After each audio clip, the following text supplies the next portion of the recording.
Zarina Kassir. Growing up in a Lebanese household in Brooklyn, Zarina struggled with two unique cultural identities. She felt this cultural difference painted a target on her back. To avoid ridicule and bullies, she observed what popular kids liked and learned to project the image they preferred. At school, she would go by the name Karina, dye her hair lighter, and trash her foreign lunches. At home, the news channel was always on. Urgent reports of injustice captivated Zarina, inspiring her to produce her own stories when she was a teenager. She embraced her real name and roots and borrowed her father's digital camera to interview members of her community in Bay Ridge. By posting her content online, she slowly built a loyal following. Each week, she picked a new issue and challenged people to speak their mind on camera. When she heard a rumor that a fast food restaurant owner was exploiting workers, she decided to go undercover and produce a hard-hitting film. She modified her look, faked an accent, and secured a waitress position at the restaurant. After 3 weeks of unpaid work, she was fired for demanding her paycheck. To retaliate, she posted clips of the restaurant owner's abusive behavior, and within hours the news had picked up her story, but somehow spun it to create sympathy for the restaurant owner.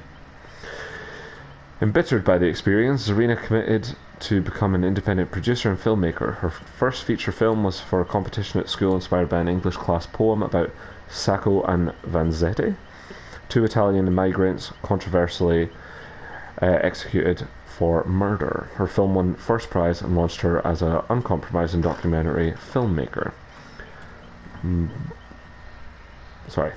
Months later, her world would turn upside down. A public video surveillance camera filmed her father carrying two coffees at a street corner a few blocks from home.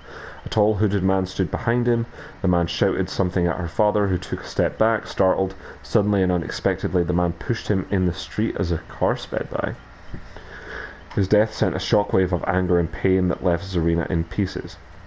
The perpetrator, Clark Stevenson, was soon arrested and incarcerated for manslaughter.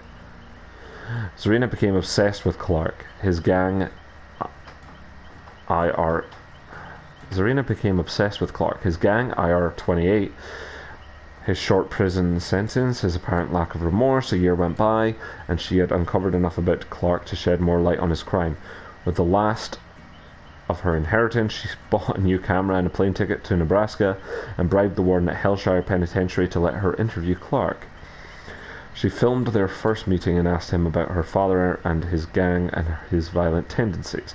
Clark refused to talk, but in the weeks that followed, she used her research to push his buttons and finally got a confession of premeditated crime. Zarina's film became a tribute to her father and the trail of blood left by gang violence. When the news finally picked up the story, it was because the film had gained international acclaim.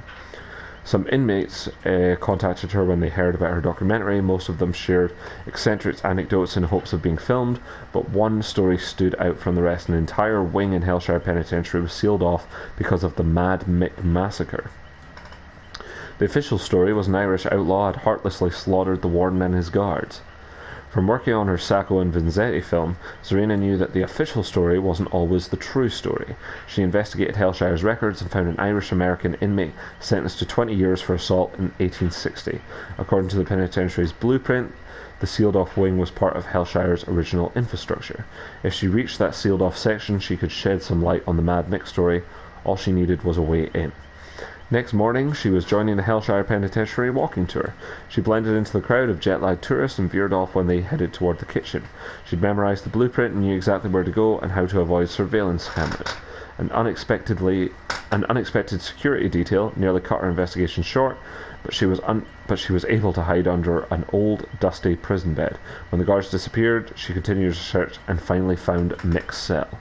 Entering the dark, dilapidated cell, Zarina ran her hand across the old brick wall. Her fingers felt a marking and traced the letters "Death to Bayshore." A loose brick fell, revealing a gap.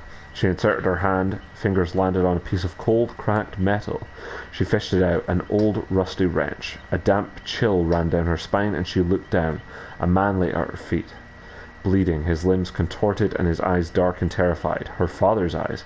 A pool of crimson blood on black pavement. Paralyzed, black fog filled the cell, and she shut her eyes to push these nightmarish visions out of her mind.